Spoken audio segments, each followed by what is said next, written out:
Larry, let's get started with what's going on right now in the Middle East.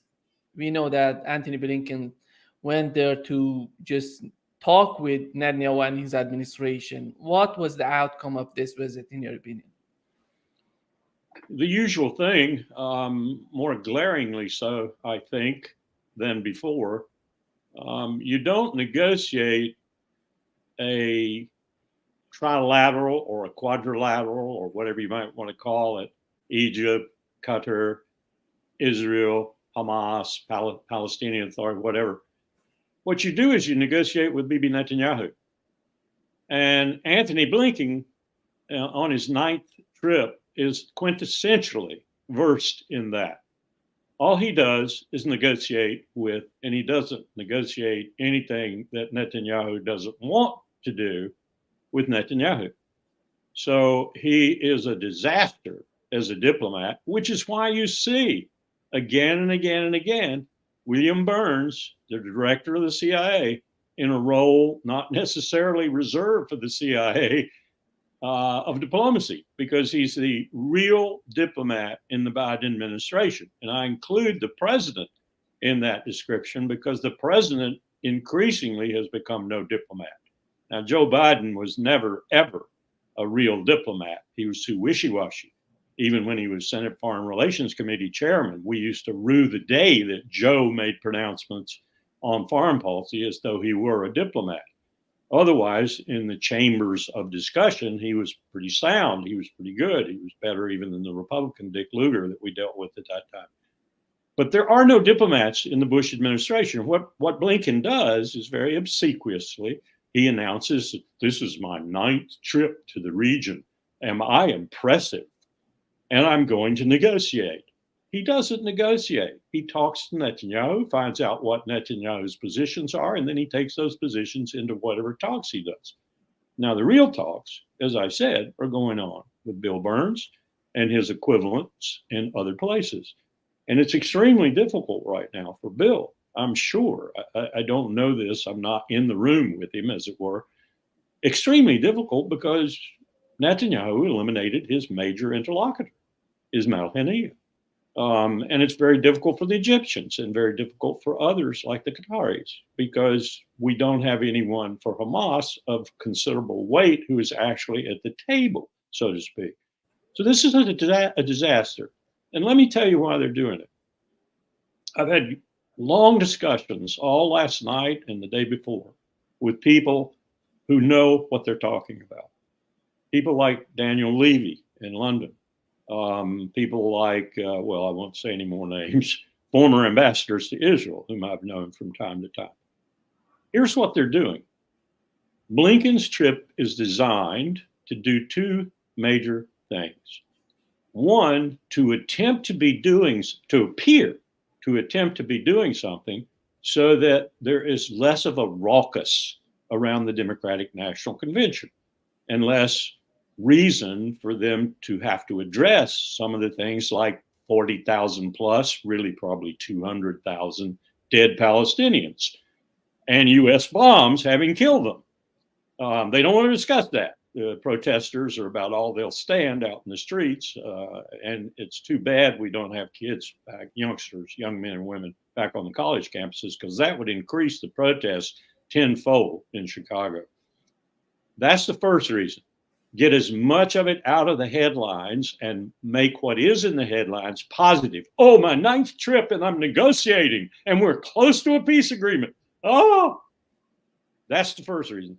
The second reason is to give Bibi more time to kill people.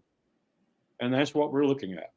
And a part of that reason is to forestall the supposedly imminent attack by Hezbollah, militias in Iraq and Syria, the Houthis in Yemen, and Iran on Israel in response to and retaliation for their killing, brutal killing of Ismail Haniyeh in Tehran.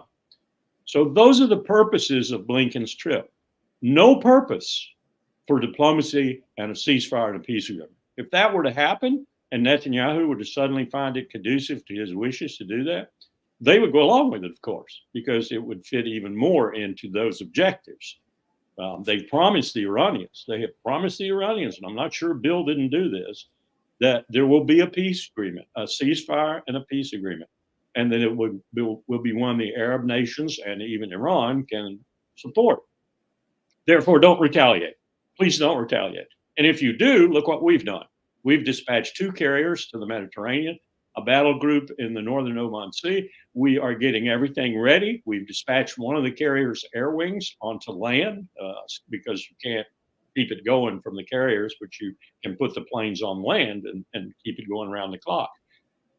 We've done all this. We're ready to fight you, Iran, but we don't have to. We don't have to go to war. Neither of us wants to go to war. So look, we're going to give you a ceasefire and a peace agreement, and you won't have to retaliate. And if you do retaliate, you might muck up this ceasefire and peace agreement.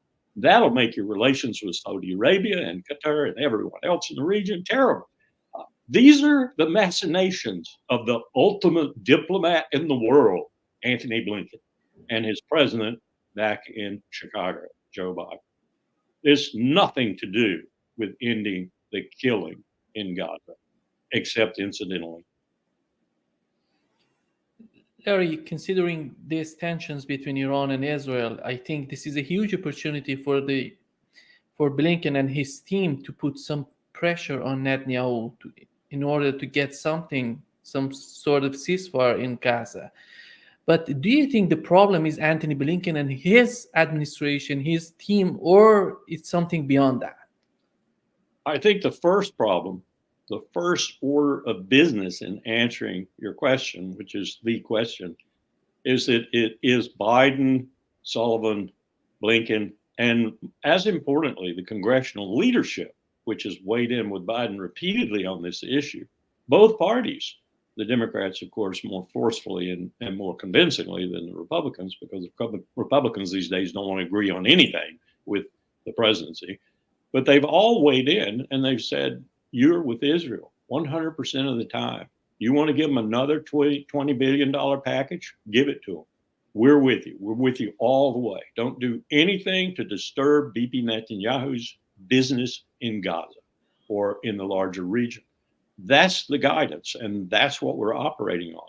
It is so disgusting, so disgraceful, so contravening of everything that international entities have said, from the United Nations to you name it. But that's what we're doing. That is the empire's prerogative, and that is what the empire is executing right now. And there is no way it is going to do anything that Bibi Netanyahu doesn't want it to do. Now, let's look at that for a moment. He has no interest whatsoever in a ceasefire. None. Until he has done what he has said he wants to do, which is impossible, destroy Hamas, but he will get to the nth degree in that process. He will get as far as he thinks he can get. And he will try to consolidate Israeli control over the Philadelphia corridor, for example, and Rafah.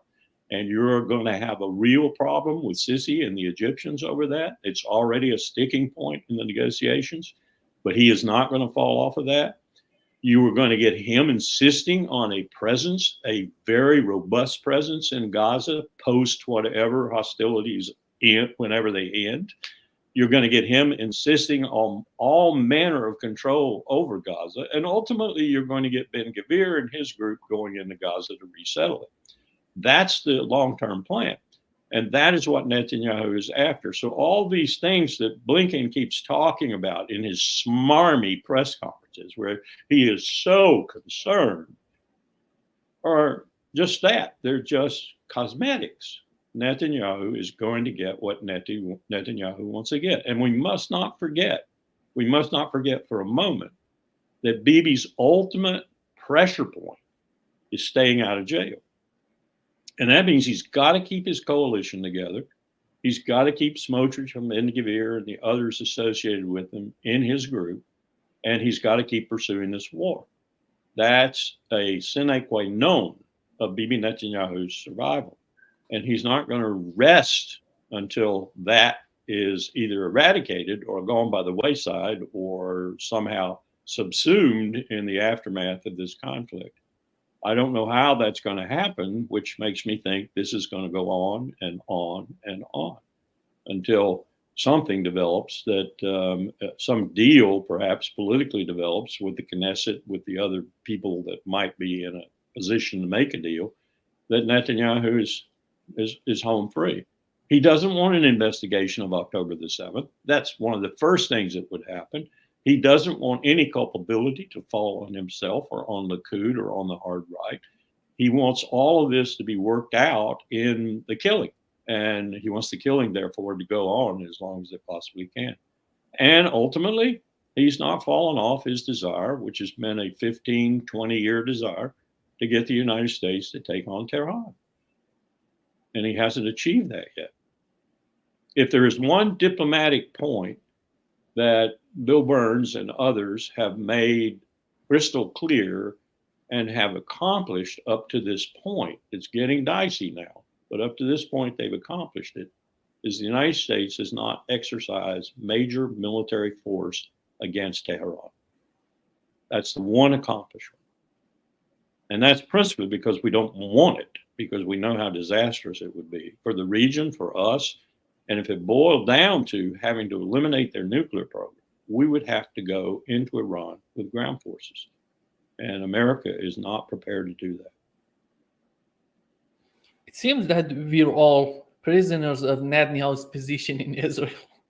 And the United States can do nothing about it, because we have to obey Netanyahu because his position is in danger, and the United States has to help him without having anything coming out of this conflict in order to have any sort of outcome that is in the mind of Netanyahu and his administration. And at the end of the day, Blinken is not capable of convincing him to change his idea.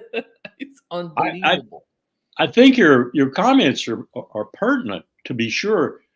But I think what the United States is looking at from a perspective of its unified vision in the Democratic leadership, and this is big time in the Congress.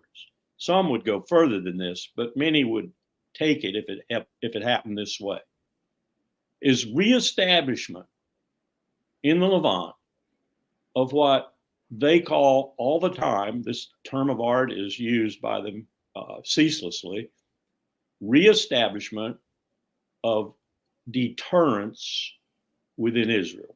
That is to say, everyone shakes in their boots at the prospect of Israel coming after their Ismail Haniyeh, coming after their leaders, coming after their military, coming after their state. So they leave them alone. You have to reestablish this invincibility of the IDF, the absolute imperturbability of the Israeli leadership to kill you and kill you and kill you and kill you until you understand. And oh, by the way, to kill 100,000 of you for every one Israeli who dies. That's the calculus. That's what they want to ultimately reestablish in the Middle East. Then they can go back to Washington and do what Tony Blinken did, or was it Jake Sullivan? I forget now. They're both idiots. Oh, it's the most peaceful region in the world right now, about a week before October the 7th. That's what they want. They want it established as quiet. And the only way they see that is the way they have found for the last 20 years, and that's to allow the Israelis to have their head. It comes back to Operation Cast Lead, for example, which that was the point that was made to the IDF when they went into Gaza and killed so many people for a couple of weeks of a killing rampage. Let everyone know, dogs, cats, children, women, men, youngsters, whatever. Let them know by the brutality that you exercise that you do not want to mess with Israel. Well, this is Gaza today, is that writ large across the tapestry of the Levant. Israel is reestablishing, with the United States' major help, deterrence in the region. Larry, here is a clip that Anthony Blinken is trying to intimidate Iran, in my vision. Let's look at it. Reaffirm the commitment of the United States to Israel's security. That's a commitment that we put into practice virtually every day since October 7th, including when Israel was attacked directly by Iran back in April. In recent weeks, Given the heightened tensions, we have deployed additional assets to the region. The purpose of the deployment of these assets is not to provoke aggression, but rather to deter it, to make sure that it doesn't happen. But also to make clear that if it does, we are fully prepared to defend Israel. We've coupled this effort with an intense diplomatic campaign, virtually a global diplomatic campaign, working with countries around the world to send the message strongly to every concerned party not to take any steps that would escalate tensions, that would risk provoking a wider conflict. And this, too, has been something we've been working on from day one, since October 7th. It's been one of our primary objectives, to prevent the conflict from escalating, from spreading in other places. And so this coupling of our military commitments, our security commitments, with an intense diplomatic campaign is something that I'm pursuing on this trip, again, with the intent of making sure that we deter further conflict, but that we're also clearly prepared to defend against it if it comes. But what's most crucial now is that everyone refrain from taking any actions that could fuel further conflict, escalate tensions, and result in the spreading of violence and conflict. Nima, I couldn't ask for a better exposition of what I just said. Notice too, that in all those oily, smarmy, but direct words about what the real purpose of our support for Israel is, there was no mention of dead Palestinians, no mention whatsoever of the bloodshed, of the cruelty, of the brutality, indeed, of the genocide. Not a word about it. This is quintessential Tony Blinken. He forgot to cry for the cameras. But his exposition there was very much the case in both diplomacy, military, the mixing of the two, deterrence. And as I said, what we want desperately is for Israel to reestablish its ability without our major assistance to deter. And then we'll leave. And we'll go back to the status quo ante. That's what we want. We want Israel back in the catbird seat, able to deter all the people in the Middle East who are nasty people, from Persians to Arabs. We want Israel to do that for us. And we'll give her $3 billion, $4 billion, maybe $5 billion after this a year in order to do that. And from time to time, even more. That's our strategy. That's the empire's purpose. And I will give Blinken credit, though he stated it imperfectly, in my view, in terms of not mentioning it at all. The real crux of the issue here, the dying people in Gaza, polio, starvation, no water, bombs and bullets, which are our bombs and bullets and so forth. But why do that and spoil an otherwise brilliant exposition of U.S. policy? And Larry, in your opinion, when countries like Iran, Saudi Arabia, UAE, even Egypt are looking at this message, do you think what would be the perception? What do they perceive from this type of attitude on the part of the Biden administration? I think the place to start talking about that right now, not that it's the most important part of an answer to your question, but it is the most immediate right now, I think. And that's Sisi in the Philadelphia quarter in Egypt. What are they going to do?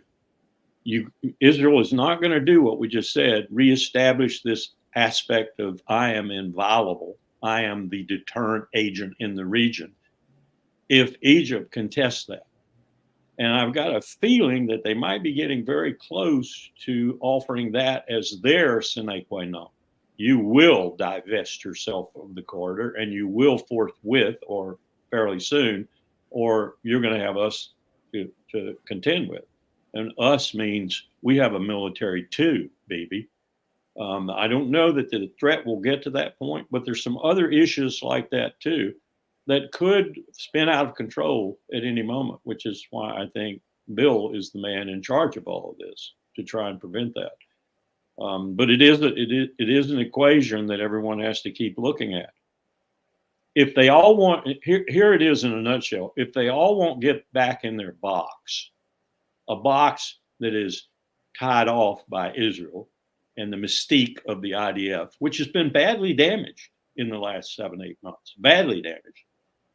If everyone won't get back in their box and cooperate and act like they're supposed to in the wishes of the empire, and this includes Saudi Arabia, a very obstreperous entity of late, then all bets are off as to how this ends in a way that satisfies what Blinken was insinuating there, that Israel is now back as the deterrent agent, acting on behalf of the United States in the region. All you Arabs and Persians, go away, tend your business, but don't bother Israel, because if you do, they'll kill you like they did in Gaza. That might be an impossible thing to do. And somewhere in these talks, Bill is a very intelligent individual, Bill Burns. Remember, he's the one who, when he was our ambassador in Moscow, sent that very perceptive cable back that said, when Russia says niet, it means niet. Well, if we had listened to Bill at that point and acted accordingly, we wouldn't have the war in Ukraine right now. But that's something we wanted. We wanted the war in Ukraine.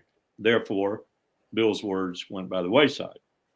But Bill is probably in a position now to begin to say some things like that about this situation and to alert the powers that be in Washington. And then, an aside here, open some parentheses. Who are the powers in Washington? Close the parentheses. They're having a convention out in Chicago. Are there any powers in Washington that are really focused on the situation in Ukraine or the Middle East? Or are they subsumed by the selection process, which I admit is going to be a critical election, a very critical election? And they've got a new person, Kamala Harris, who's looking like she might be positive, looking like she might spin the polls up for herself, looking like she might be electable, looking like she might be able to lead the Democratic Party, but they don't know that yet. So, as always with elections like this, and this one in particular, the focus is domestic. So, Tony, get over there and get that thing stopped. Bill, get over there and get that thing stopped. Not because people are dying, but because it might adversely impact our re-electability, or in this case, Kamala Harris's electability. It might put Donald Trump in place, and none of us want that. So that's where the focus is now. So what is the leadership in Washington? And who is giving anybody any advice? And who is Bill saying yet to, or whatever? I don't know. And I don't know if it's getting through to anybody that can make any decisions. And there are lots of people who are screwing up the communications channels, not least of which is the leadership in the Congress. And when it comes to Iran and their way of thinking, in your opinion, why it seems that they're waiting too much to respond to Israel? But at the end of the day, do you see any sort of strategy behind this type of attitude on the part of Iran? Well, there are two things operating there, I think, Nima. More than two, probably, but two things from my perspective that are major. And I said this earlier. I said the response would not be swift. I said it on Judge Napolitano's show, and he laughed because I used the Sicilian idea. I said revenge is best tasted cold. I said the Iranians will be that way. They will hit them when they least expect it and in a place they least expect.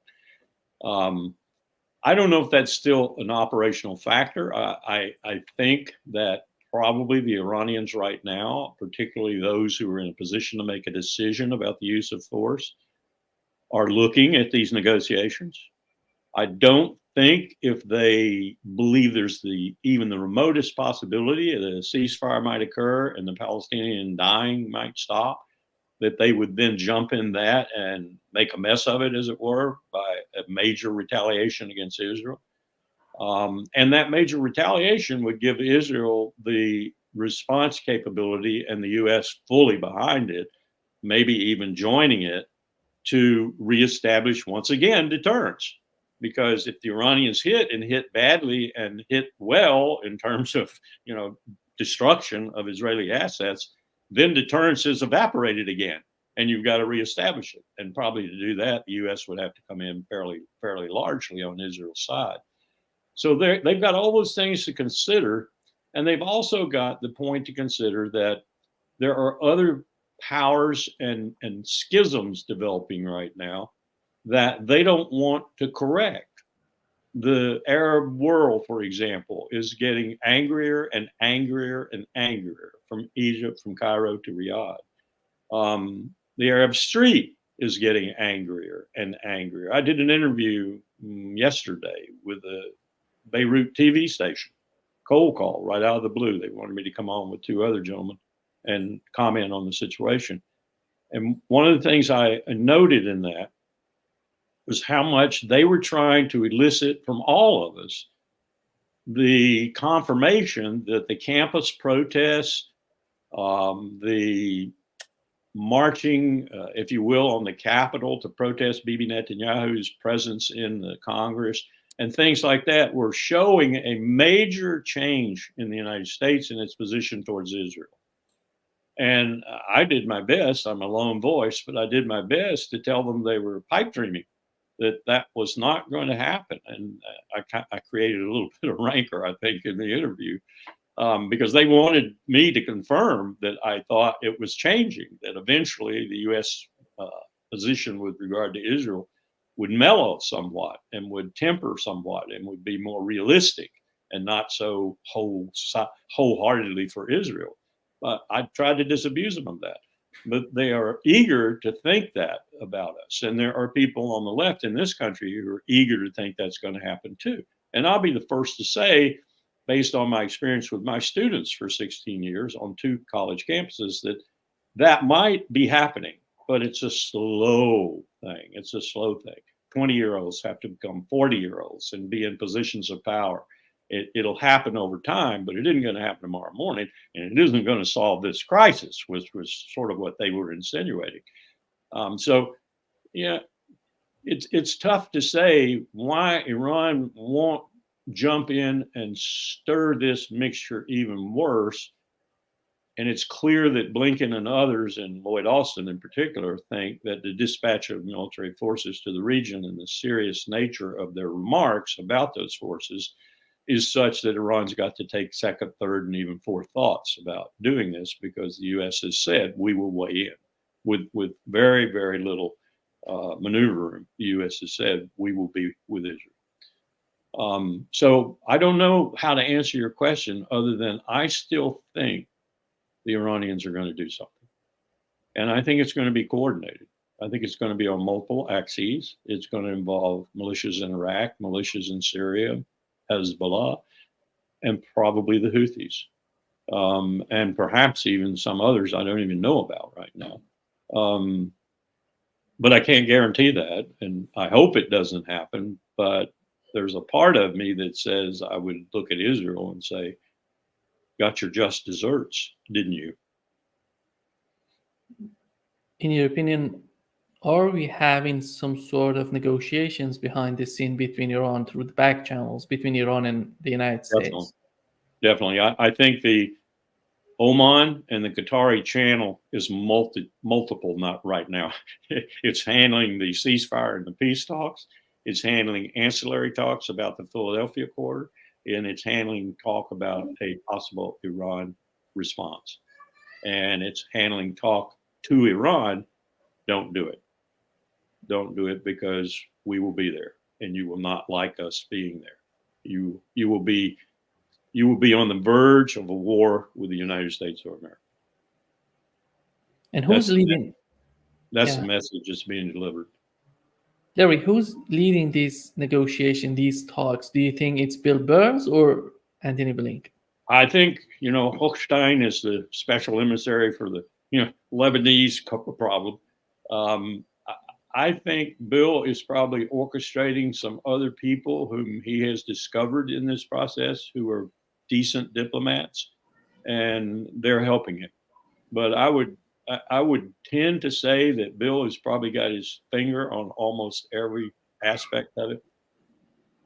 He's competent to do that. I mean, Bill is the closest thing to Henry Kissinger that we have without the malevolence of Henry Kissinger and the double dealing of Henry Kissinger. You know, talking to Nixon about one week ahead, he's talking to Nixon about, I don't think I know where Chile even is. Chile has absolutely no importance to the Cold War. Why are we even talking about it? And then a week later, after he sniffed out Nixon's sentiments, he's saying, make the economy scream and let's bring Allende down. That's Kissinger. Yeah. Larry, shifting the gear to the conflict in Ukraine, how do you see the response coming from Russia to this attack on the Kursk region? Well, it's somewhat complex right now to say because there's so many different factors impacting on it. But I would say that from Putin's perspective, and I should say from his military leadership's perspective, because they're briefing him, this is an opportunity they didn't think they were going to get. It's an opportunity to take the very best of Ukraine's military, what's left, and destroy it. They exposed, in other words, I think Scott Ritter said this the other day, maybe Doug McGregor too, but they expose their operational and even their strategic reserve to destruction. And the Russian military is looking at that as a golden opportunity to not only continue essentially massacring what is left of the mainline Ukrainian forces up in the Donbass principally, but also now around Kursk to destroy ultimately what was their strategic reserve and was being used in an almost political stunt type way to reassure the West that Ukraine still had some fight in it for money purposes, and to maybe try, and this would have been understandable from a strategic point of view, maybe try to get into a position that would make subsequent negotiations a little bit more palatable to you, because you'd have some negotiating territory, if you will. I think that's gone by the wayside as soon as it's reclaimed by Russia. So all I see is Ukraine going even faster. And that's what happens when you commit your last forces. And that's essentially what McGregor and Ritter and others have suggested. And I think they may be right, that Ukraine has committed its last strategic reserves. And now they'll probably be wiped out or isolated in that salient that they created in Kursk, around Kursk. I think it's 40 kilometers wide and maybe 12 kilometers deep. And they'll do other things too, like continue to send drones to hit bridges in Crimea or whatever. And these things will have some impact, but it's mostly now, I think, to gain a negotiating position that's a little bit less than abysmal. The problem with this is that Putin knows all this.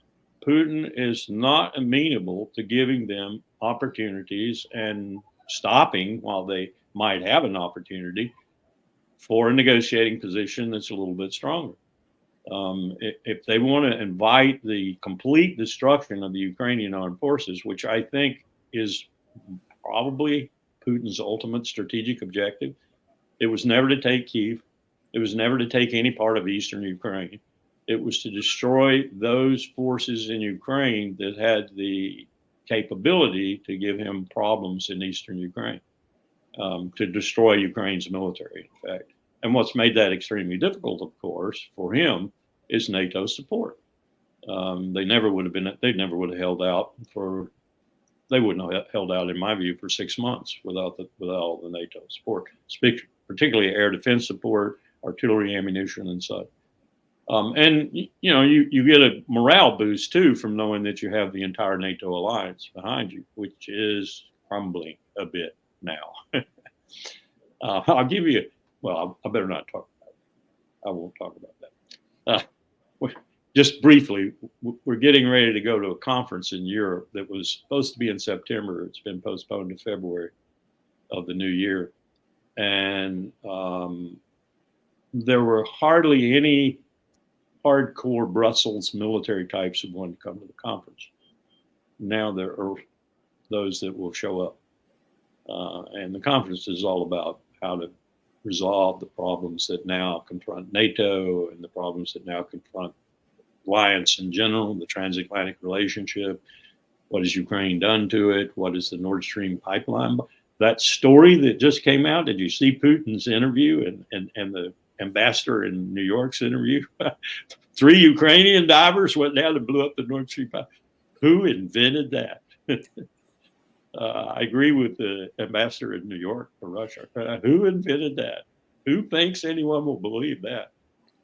But Ukraine has got to stop too, just like Gaza. We're just killing young men and women on both sides, and Ukraine has got almost nothing left. Larry, what's so amazing about the Russian? And Nima, as in Gaza, we did this. The empire did this. It had a lot of help with Ukraine, with NATO. NATO gave it a lot of assistance, just as it did in Libya. Yesterday, day before yesterday, article in the New York Times by a woman by the name of Anastasia Edel. There was a line in there. The whole piece was just crazy. But there was a line in there that the tenor of the piece was that Ukraine has lost. But it was lamenting NATO's inability to defend Ukraine. Its lack of desire to defend Ukraine. And in there was this line. I'll probably never forget it.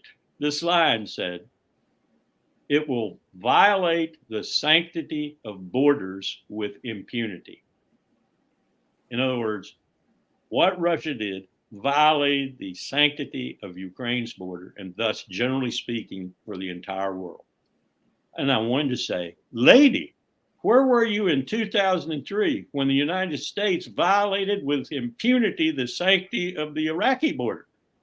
Where were you later when we violated the sanctity of Somalia and killed people with drones inside Somalia, a country with which we were not constitutionally at war? Where were you when NATO and us went into Libya unconstitutionally and violation of borders? Where were you when we went into other countries, NATO and us together, and violated the sanctity of borders?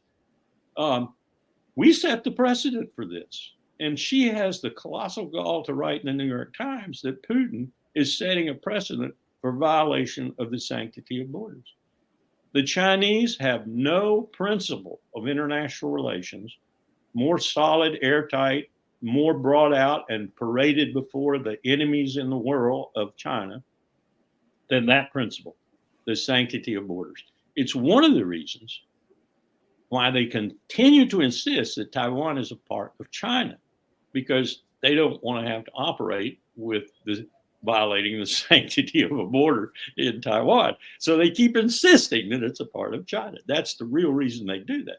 But they're hard over on that. You check their UN Security Council positions over the last 30 years, and even when they were fresh caught and just made members of the UN Security Council, that was one of their principal diplomatic points. And it particularly applied to the United States and at that time to Russia, violating the sanctity of borders. And this lady has the gall to suggest that Ukraine has set that precedent. Russia has set that precedent. Where's she been? Asleep? And that's our New York Times. That's the New York Times today.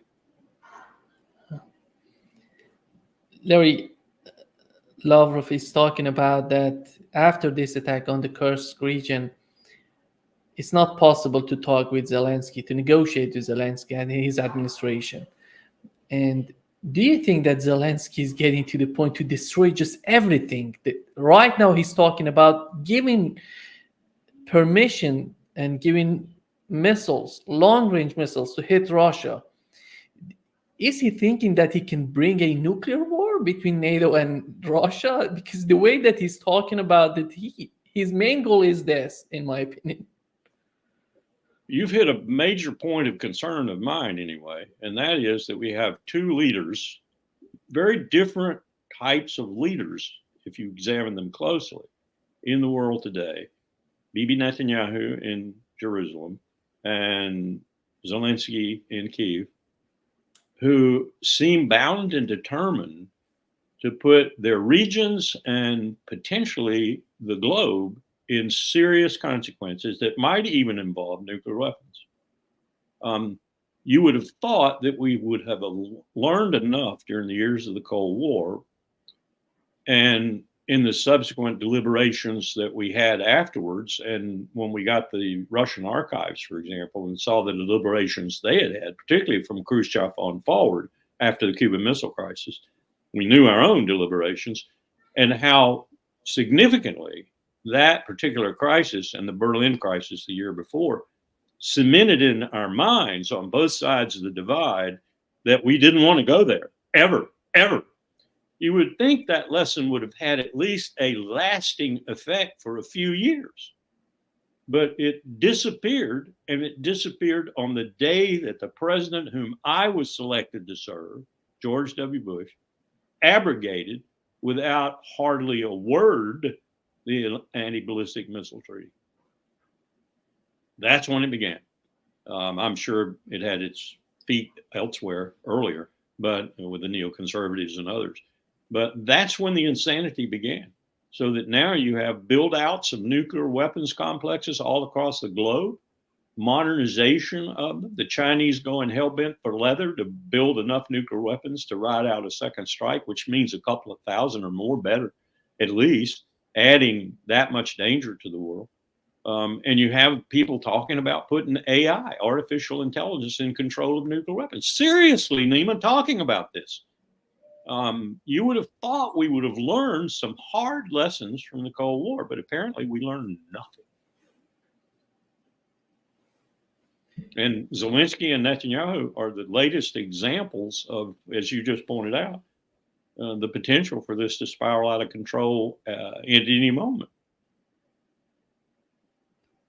And here comes what Washington is talking about in terms of having a long-term offensive in Ukraine on this region, Kursk region.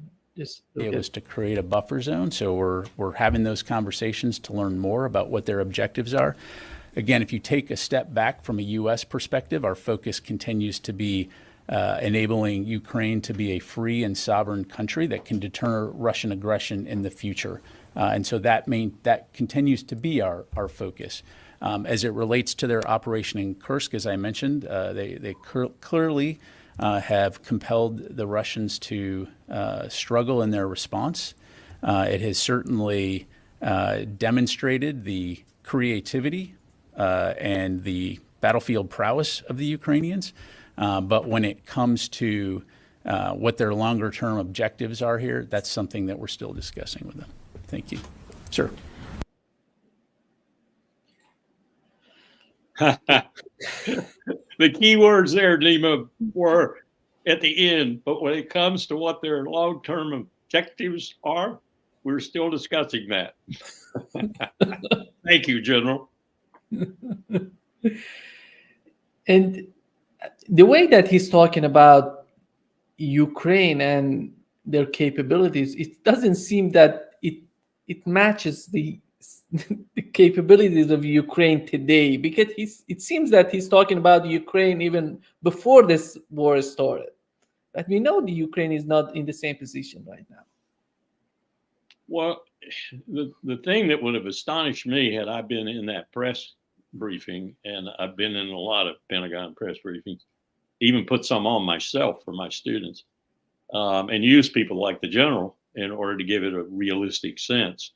The first thing I would have said was, you mean they did this without coordinating with you? Or are you just hiding that fact? Or did they not tell you? Did Lloyd Austin or, C.Q. Brown, the chairman of the Joint Chiefs of Staff, not tell you so that you wouldn't have to lie, whatever. Sometimes that's what they do. They don't tell the public affairs guy what the truth is because they don't want him to have to lie, him or her. But that'd have been my question. Do you mean you don't know what Ukraine did and why? And you're the big supporter? Then the second question I'd want to ask him was, if he would be forthcoming and he did know something about it, was what was the strategic objective? Well, what do you think the purpose was? If you don't know, what Zelensky was thinking or the military was thinking, what's your surmise? And then he probably would have said, "Well, I'm not going to answer a hypothetical," but that was really a weird answer in my view. But it reflected the truth. Probably, I think it probably reflected the truth. We don't know why he did it. And that means that someone was probably not happy with Zelensky. Yeah. Thank you so much, Larry, for being with us today. Great pleasure as always. Surely. Take care. I like your new system.